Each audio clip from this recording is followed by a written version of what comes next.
ఈరోజు రెసిపీ బియ్యం పిండితో బోండాలు లేదా పునుగులు ఏదైనా సరే, మార్నింగ్ బ్రేక్ఫాస్ట్కి అయినా సరే, ఈవినింగ్ టీ టైం స్నాక్స్కైనా సరే, లోపల సాఫ్ట్గా పైన కరకరలాడుతూ ఇలా క్రంచీగా చాలా అంటే చాలా రుచిగా ఉంటాయి. చేయడం కూడా చాలా ఈజీ. మరి తయారీ విధానం చూసేద్దామా? దీనికోసం ఒక మిక్సింగ్ బౌల్ తీసుకొని అందులో 1 కప్పు బియ్యం పిండి వేసాను. ఈ పొడి బియ్యం పిండి రెడీగా ఉంచుకుంటే ఎన్నో బ్రేక్ఫాస్ట్లు చేసుకోవచ్చండి. ఇప్పుడు దీనిలోకే 1/2 కప్పు గోధుమ పిండి వేసాను. అలాగే 2 స్పూన్స్ బాంబే రవ్వ, ఉప్మా రవ్వ అంటారు కదండి, అది. ఇప్పుడు దీనిలోకే కొంచెం సాల్ట్, జీలకర్ర వేయాలి. ఇవి వేసి మొత్తం పిండినంతా ఇలాగా కలుపుకోవాలండి. ఈ జీలకర్ర, సాల్ట్ అనేది వేసి కలపడం వలన పిండిలో చక్కగా కలిసిపోతాయండి. ఇప్పుడు 1 కప్పు పెరుగు తీసుకుందామండి.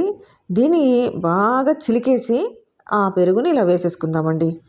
పెరుగు చిలికి వేయడం వలన చక్కగా కలిసిపోతుంది పిండిలో. ఇప్పుడు దీనికి సరిపడా నీళ్ళు ఒకటేసారి వేయకూడదండి.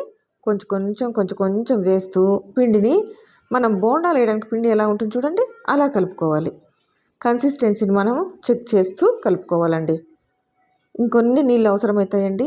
చూడండి, ఇంకా కొన్ని నీళ్ళు వేసి ఇలాగా ఆయిల్లోకి విడిస్తే జారేలాగా ఉండాలండి పిండిని. ఇప్పుడు ఇలా ఇవన్నీ కలిపేసాం కదా, కాసేపు పిండిలో ఇవన్నీ నానాలి.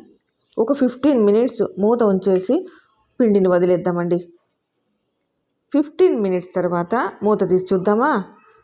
ఈ పిండి చక్కగా పెరుగు అన్నీ పీల్చుకొని బాగా ఉంటుందండి.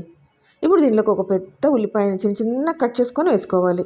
అలాగే పచ్చిమిర్చి తరుగు, కొత్తిమీర తరుగు, కరివేపాకు, 1/2 టీ స్పూను బేకింగ్ సోడా, ఇవన్నీ వేసిన తర్వాత ఇప్పుడు స్పూన్తో కాకుండా చేత్తోనే కలిపేసుకుందామండి.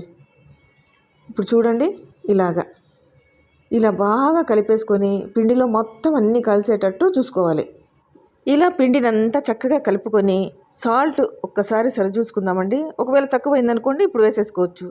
ఒకవేళ పిండి జారుగా అయిందనుకోండి కాస్త బియ్యం పిండి కూడా వేసుకోవచ్చండి, ఇబ్బంది ఏమీ లేదు.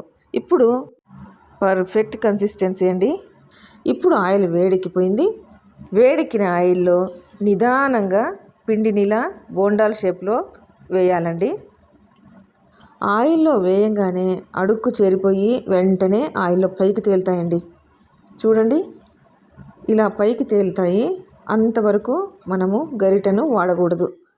కాసేపు ఇలా వేగిన తర్వాత ఇప్పుడు నేను చూపించినట్లు గరిటెతో ఇలా తిప్పుతూ వేయించాలండి.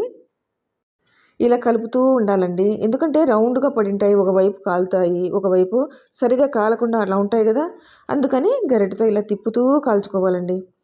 ఇలా కాలిన తర్వాత లైట్ గోల్డెన్ కలర్ వచ్చినాయి చూడండి, ఈ మాత్రం వచ్చిన తర్వాత ఈ బోండాల్ని పక్కన తీసేసుకుందాము.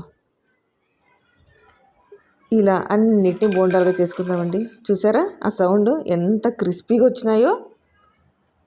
అంతే అండి, బియ్యం పిండితో చేసుకునే బోండాలు రెడీ అయిపోయినాయి. వీటిని ఏ కొబ్బరి పచ్చడైనా బాగుంటుంది, ఏ టమోటా పచ్చడైనా, వేరుశనగ పచ్చడైనా చాలా బాగుంటుంది. ఒక్కటి కట్ చేసి చూపిస్తాను చూడండి, లోపల ఎంత సాఫ్ట్గా ఉందో.